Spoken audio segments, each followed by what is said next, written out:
vamos a mirar la introducción del libro de Jonás, hermanos. Como decía hace un momento, que conviene cada lector, cada estudiante de la Biblia, no conviene empezar a interpretar ningún versículo, ninguna frase, ningún capítulo, hasta que pueda ver algunos rasgos generales de lo que sea libro o sea carta, para poder mejor entender, tener un mejor entendimiento del libro o carta que se pretende estudiar. Así que la primera cosa muy sencilla que vemos en el libro de Jonás, del profeta Jonás, es el significado de la palabra Jonás. Jonás significa paloma. Es una palabra hebrea, ¿verdad? Que palabra hebrea, Yoná, es Jonás, ¿ok? Entonces, ya partiendo de allí, tenemos un panorama, o sea, abriendo un panorama más claro de lo que es este libro. La segunda de las cosas que encontramos, según Jonás capítulo 1, versículo 1, dice: vino palabra de Jehová a Jonás, vino palabra de Jehová a Paloma, hijo de Amitai, diciendo. Bueno, la segunda de las cosas muy simples, vamos a ir mirando las cosas más sencillas, es que él era hijo de Amitai. Amitai significa verdadero o el verdadero, ¿ok? Amitai, su padre, era el verdadero, y él, Jonás, la palabra Jonás significa paloma, paloma. Hasta aquí, hermanos, ¿qué les dice? ¿Qué les dice este pequeño rasgo de Jonás? Su nombre y significado y de su padre. ¿Nada o aún no nos dice nada? Oh. ¿Cómo? Nos dice algo sobre el arca de Noé, ¿no? Willer. Si se puede adivinar, alude a que significa mensaje y mensaje. Ok, muy bien. Hermano Gerardo. Vemos la división de los profetas mayores y profetas menores. Cómo comienza en cada libro de cada profeta: vino a mí palabra de Jehová, diciendo, la mayoría de veces. En este caso vino palabra de Jehová a Jonás. Obviamente el mensaje de parte de Dios a través de los profetas. A través de Jonás. Y que vamos a mirar un poquito adelante en algunos, algunos que están derivando si el libro es de Jonás o no. Y vamos a hablar que aquí no habla en primera persona, sino en tercera persona, y vamos a ver un poquito adelante, ¿ok? Está bien, hermano. Gracias. Así que, bueno, paloma y verdadero tiene que ver con Dios. Si hacemos una comparación entre lo verdadero y lo falso, y lo bueno y lo malo, tiene mucho que ver Jonás, como siendo un profeta de Dios, con algunos significados, incluyendo la de él y de su padre, ¿verdad? Significados buenos, identificación con lo bueno. Ese es el punto. ¿Ustedes conocen a alguien que se llame, ¿cómo se llama? Ay, la mujer que se comieron los perros. ¿Jezabel? ¿Conocen mujeres que se llaman Jezabel hoy en día? Sí. Bueno, ya la palabra Jezabel, inmediatamente uno nos da una impresión, no de algo bueno, sino de mala influencia, ¿verdad? Y en el caso de Jonás no es así. Bueno, otra cosa, hermanos, también, y es importante notar que, por ejemplo, Jesús, cuando habla la vida de Jesús, Mateo, Marcos, Lucas y Juan, habla en lo que es el conteo después de Jesús, ¿verdad? O antes de Jesús, ¿verdad? DC y AC, ¿verdad? Entonces, cuando miramos, por ejemplo, ¿qué sería? Filipenses, ¿en qué tiempo más o menos se escribió, hermano Gerardo? En el año 60 aproximadamente. Entonces, 50 se estableció y más o menos 10 años después. Ya. Entonces, vean eso, o sea, nos adelantamos en el tiempo. Bueno, el libro de Jonás vivió más o menos ¿en qué tiempo? Tenemos que regresar antes de Cristo, más o menos en el siglo VIII. En el siglo VIII vamos a ver qué imperio reinaba, qué eran los enemigos de Israel. Esos detalles son importantes para poder entender el libro de Jonás. De otra manera nos veremos extraviados mucho, especialmente en un libro de historia que es el Antiguo Testamento. Entonces vamos a ver un poquito más acerca de eso.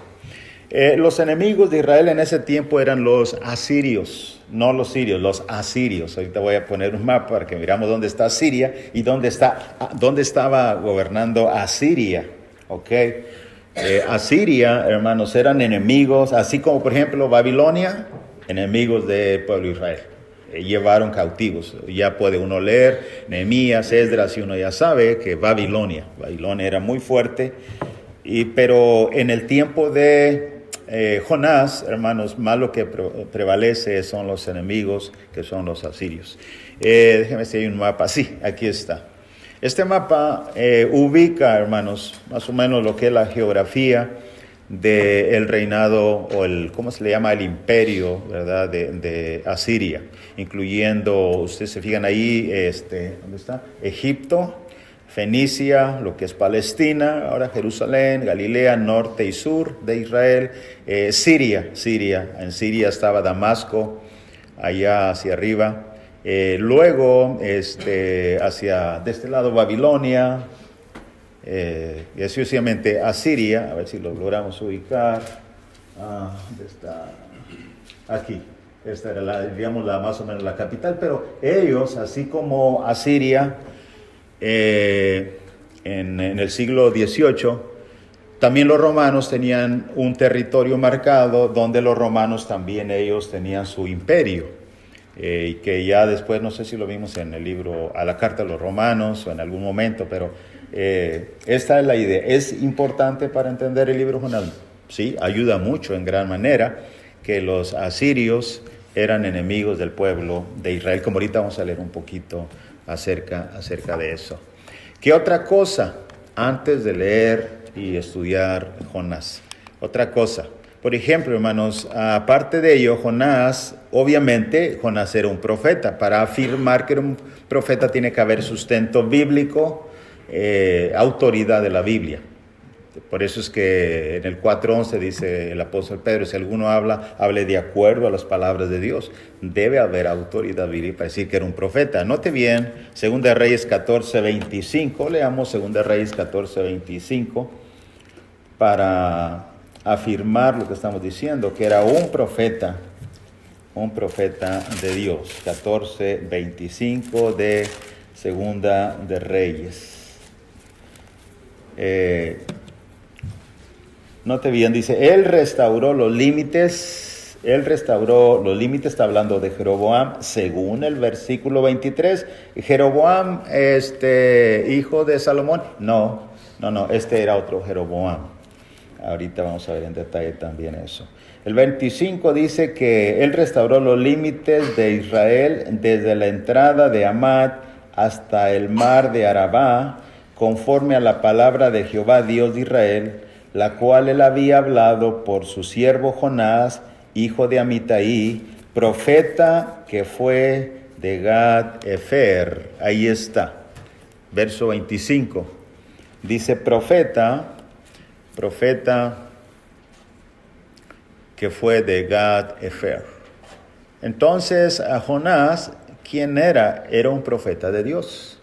No te viene el versículo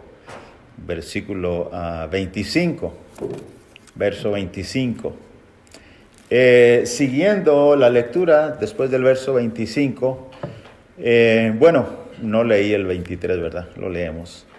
Dice que el año 15 de Amasías, hijo de Joás, rey de Judá, comenzó a reinar Jeroboam, hijo de Joás, sobre Israel, en Samaria, y reinó 41 años. Hermanos, ¿ustedes se acuerdan que el reinado de Judá y el reinado del norte de Israel, el reino dividido? Ok, está hablando que en el año 15 de Amasías, hijo de Joás, rey de Judá, en ese tiempo, Jeroboam, hijo de Joás, no hijo de Salomón, se establece que es otro Jeroboam, dice que empezó a reinar en Samaria.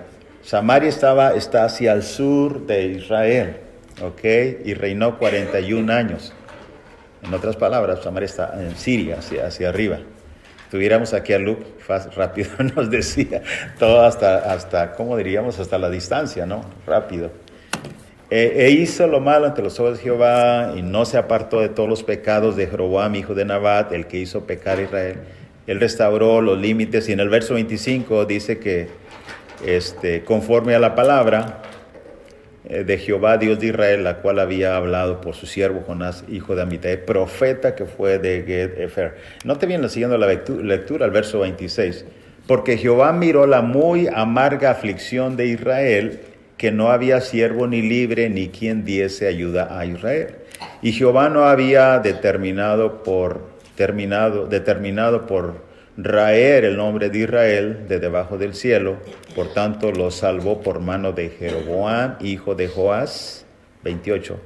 Los demás hechos de Jeroboam y todo lo que hizo, y su valentía y todas las guerras que hizo, y cómo restituyó al dominio de Israel a Damasco y Hamat, que habían pertenecido a Judá, no está escrito en el libro de las crónicas de los reyes de Israel, verso 29, y durmió Jeroboam con sus padres, los reyes de Israel, y reinó en su lugar Zacarías su hijo. En fin, detalles, siempre cuando tenemos dificultad de las cosas difíciles, tenemos que ir a las cosas sencillas. Era un profeta, ok, en el siglo XVIII, los enemigos eran los sirios, ahorita vamos a mirar acerca de eso. ¿Qué otra cosa? Su nombre Paloma. Su Amitai, ¿cómo se llama? Su padre era ¿cómo se llamaba? El verdadero. Ok. ¿Qué otra cosa?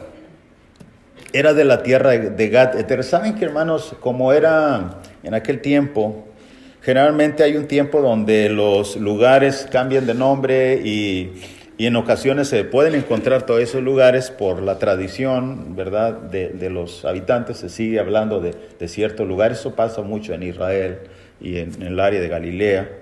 Pero, por ejemplo, usted busca Gad-Eter, en realidad dice ahí que profeta que fue de Gad-Hefer, no sé cómo se pronuncia, Hefer o Hefer, no sé, porque dicen que la H es muda.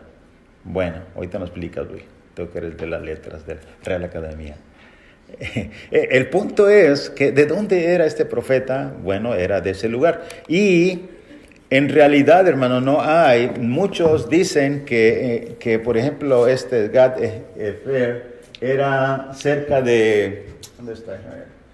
Cerca de Capernaum, un poquito al sur de Nazaret, no está Nazaret, al sur, pero entraba ya en el área de Capernaum, más o menos salía en este mapa donde está Safed.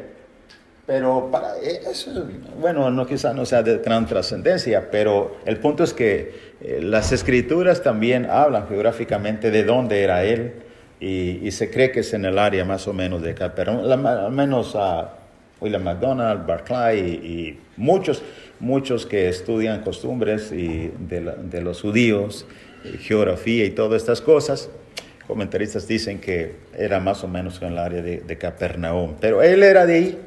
Si no era exactamente de ahí, era el otro lugar. Bueno, el punto es que era de allá. ¿Qué otra cosa? Cuando él es enviado también a predicar a Nínive, recordemos que Nínive era la capital o fue la capital de Asiria, ¿ok? Y esto va a tener mucho sentido en el área de Nínive, ¿verdad? El Mar Muerto, Galilea más o menos por esta área. Entonces va a tener mucho sentido que cuando estudiemos el libro de Jonás, ¿por qué es que Jonás no quería ir y por qué Jonás se enojó cuando Dios los perdonó? Va a tener sentido. De otra manera no tiene sentido. Uno dice, cuando no ha estudiado un poquito sobre la historia, sobre el contexto social o cultural de ese tiempo, uno dice, no entiendo. Jonás se enojó porque Dios perdonó a Nínive. No entiendo. Y dice que hasta la muerte estaba enojado. Pero cuando ignoramos el contexto, quién eran los ninivitas, qué sucedía con los enemigos de Israel, entonces cobra sentido, tiene sentido. Así que, hermano, Nínive más o menos se encuentra situado ahí donde ustedes lo ven ahí, un poquito arriba de Calá, Nínive. Y una cosa muy interesante. Nínive era la capital de Siria. Ahorita vamos a leer un texto donde uno de los mensajeros del rey de los asirios, de la manera que él habla y demuestra una cosa que está escrita, ¿verdad?, en algunos libros antiguos, de lo que los asirios hacían con sus enemigos. Y en realidad es algo cruel, realmente. Déjeme, antes que pase esta parte, ¿quién escribió el libro? Hay algunas teorías, ahorita que decía hermano Gerardo, de que cuando estamos leyendo, Jonás dice que vino palabra de Jehová a Jonás. Y la mayoría, al menos por ejemplo usted lee Jeremías o Isaías, vino a mí, palabra de Jehová en primera persona. Pero en esta ocasión no dice en primera persona, sino que simplemente dice como en tercera persona. Como que alguien más está narrando, ¿verdad? Está diciendo que vino palabra de Jonás, ¿verdad?, a él. ¿Cuál es el argumento? Lo explico. Algunos dicen que realmente no fue Jonás. ¿Por qué? Porque en el capítulo 1, en el capítulo 3 y el 4, si no me equivoco, hablan en tercera persona. Entonces Jonás fue, y entonces Jonás queriendo huir, entonces Jonás eso. Excepto el capítulo 2, cuando está hablando acerca del gran pez, entonces él habla en primera persona. Por ejemplo, note bien esto, abran sus Biblias. Dice en el capítulo 2, verso 1 y 2, y así sucesivamente podemos leer. Entonces oró Jonás a Jehová su Dios desde el vientre del pez y dijo, note bien cómo está, este mismo versículo está hablando en tercera persona. Pero luego dice, y dijo, invoqué en mi angustia, primera persona. Verso 3, me echaste a lo profundo en medio de los mares. Entonces dije, note bien, primera persona. Pero cuando leemos, por ejemplo, dijimos capítulo 1, vino palabra de Jehová, no. Capítulo 3, vino palabra de Jehová por segunda vez a Jonás diciendo, otra vez tercera persona. Verso 4, capítulo 4, verso 1, pero Jonás se apesadumbró en extremo y se enojó. No dice me enojé en primera persona, ¿ve eso? Entonces algunos dicen que en realidad Jonás no escribió un libro, pero en realidad no es argumento. ¿Y saben por qué? Porque la razón, hermanos, que Jonás no es el único que habla en tercera persona. Otros profetas hablan en tercera persona, como hablando de sí mismos, y en algún punto del libro dice, vino a mí palabra de Jehová, y luego hablan en tercera persona. O sea que este no es un argumento para poder nosotros desacreditar el libro a que Jonás lo haya escrito. ¿Ok? Es bien importante esos detalles. ¿Qué otra cosa? En cuanto a la interpretación del libro, algunos dicen, ahí está dividida quienes comentan sobre este libro, dicen que es alguna parábola, otros dicen que es un mito, otros dicen que es realidad, y así sucesivamente, y en cada, por ejemplo, si es parábola, hacen ciertas aplicaciones con Israel, si es un mito, también sucesivamente. Bueno, ¿qué creemos nosotros?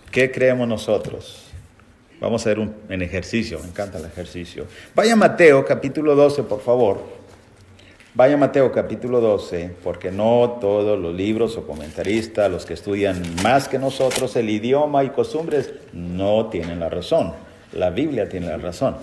Busque Mateo capítulo 12 y luego busquemos el versículo 39 al 41. Les voy a hacer una pregunta y vamos a practicar aquí en nuestros sentidos, hacer un poco de ejercicio.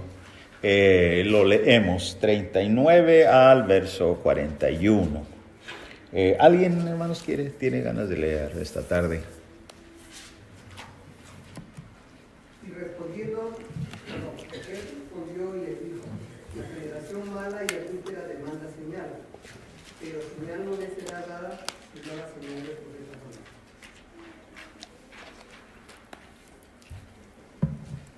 Verso 40.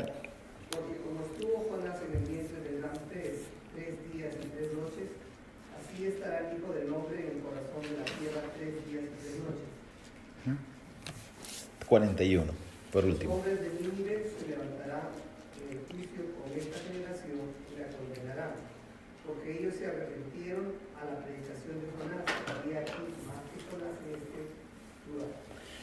La primera pregunta es, ¿cómo usa Jesús la historia de Jonás? ¿Cómo la usa? ¿Como una parábola, como un mito o como un evento real? Como un evento real. Por eso decía, por ejemplo, hermano William MacDonald, que es uno de los escritores del Antiguo Testamento, pone y dice, bueno, mira, algunos dicen que es parábola y hacen estas aplicaciones. Otros dicen que es un mito y esto es. Así es que tú puedes elegir. ¿Pero qué decimos nosotros? No.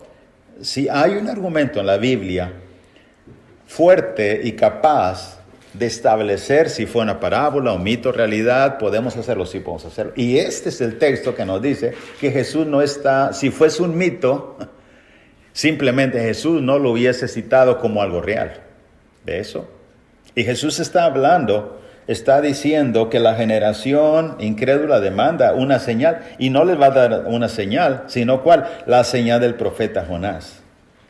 Y él le dice, el verso 40, porque como estuvo Jonás en el vientre del gran pez 3 días y 3 noches, así estará el Hijo del Hombre en el corazón de la tierra 3 días y 3 noches.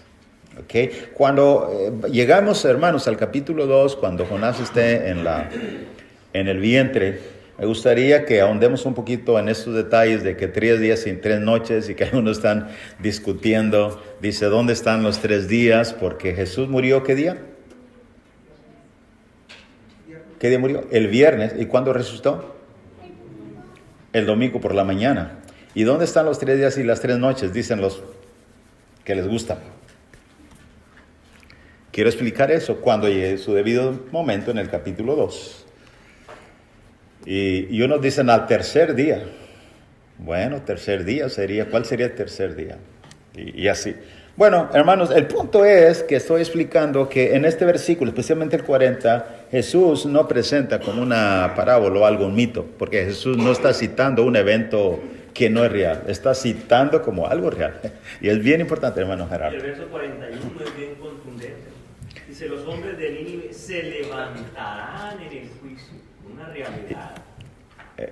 Dice, se levantarán en el juicio con esta generación y la condenarán, porque ellos se arrepintieron a la predicación de Jonás. Y aquí más que Jonás en la Biblia. Y ahí entramos a otro argumento. Es como, por ejemplo, por ejemplo, cuando la Biblia habla en el libro de Apocalipsis, por ejemplo, Apocalipsis.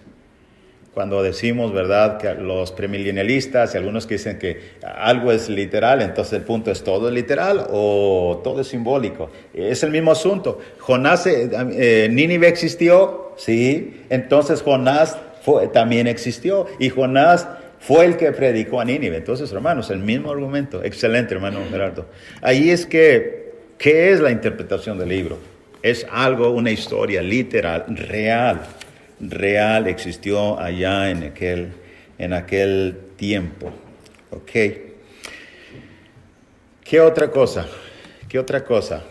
Bueno, decía, hermanos, que hay evidencias, obviamente hay pocas en la Biblia, pero hay un texto, y aquí está 2 Reyes 18, les sugiero que lo pongan allí.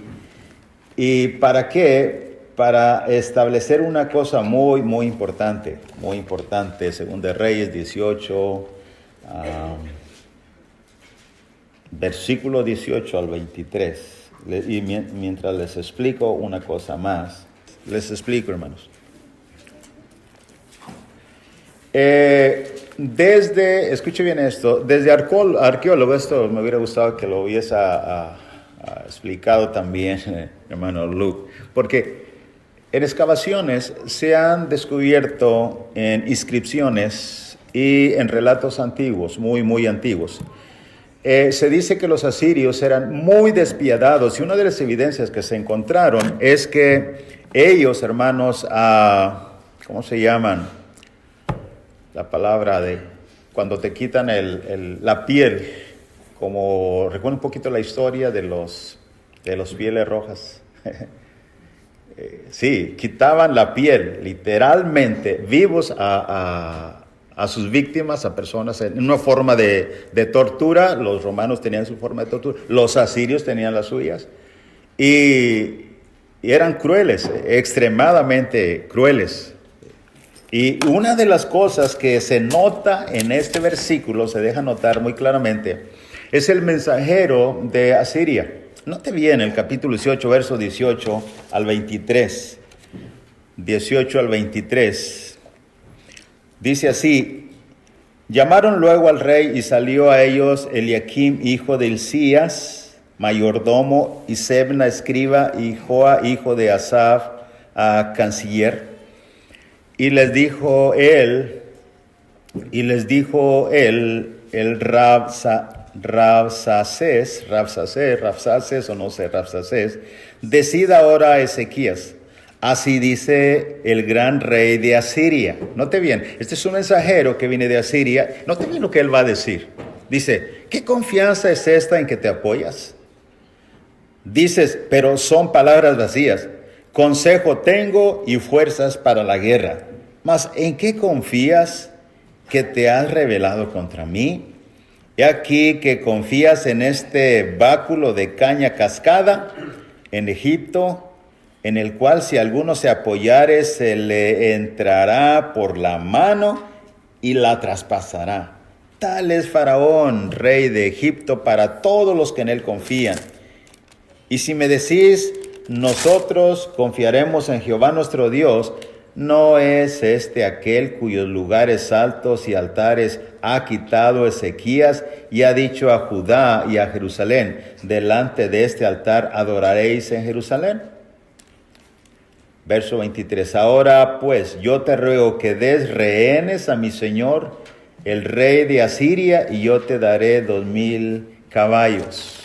Note bien cómo, hermanos, cómo este hombre, iba a decir Rabsacés, cómo hace referencia a los lugares altos. A Luke, y también en el viaje mostramos, Will y yo, algunos lugares donde Dan y Betel, que es al norte, el reinado del norte de Judá, ellos habían erigido altares y Ezequías los quitó. Pero este mensajero de Asiria está hablando de esta manera, de una manera osada. El que confía en ese báculo de Egipto va como una caña, va a traspasar sus manos, etc. Entonces, así habla.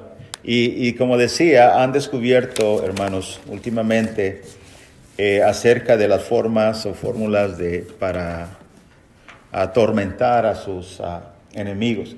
En otras palabras, escuche bien esto, lo que voy a decir. Si alguien piensa que Jonás solamente se enojó porque Dios simplemente los perdonó, estamos cerrando en el blanco. Jonás tenía razón para no ir primeramente y segundo, para enojarse. ¿Cómo es? Ahora, no digo que se justifica, no me lo interpreten. Estoy diciendo las razones. Es como cuando, por ejemplo, Jonás sabía lo que era Asiria, lo que era la crueldad, y ellos eran sus enemigos, lo que había hecho a sus hermanos. Entonces, imaginen por un momento ahora que usted es designado para ir a predicarle a alguien que le ha hecho mucho daño a su familia. Hermanos, ¿iríamos? ¿Iríamos? Ese es el punto.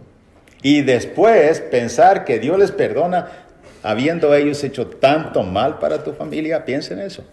Y aquí básicamente tenemos que detenernos y pensar para cuando veamos a Jonás muy enojado, podamos entender realmente lo que estaba pasando por la mente de Jonás. Otra vez, no justificarlo, porque esto tiene que ver con la también como en el libro de Ruth, ¿se acuerdan?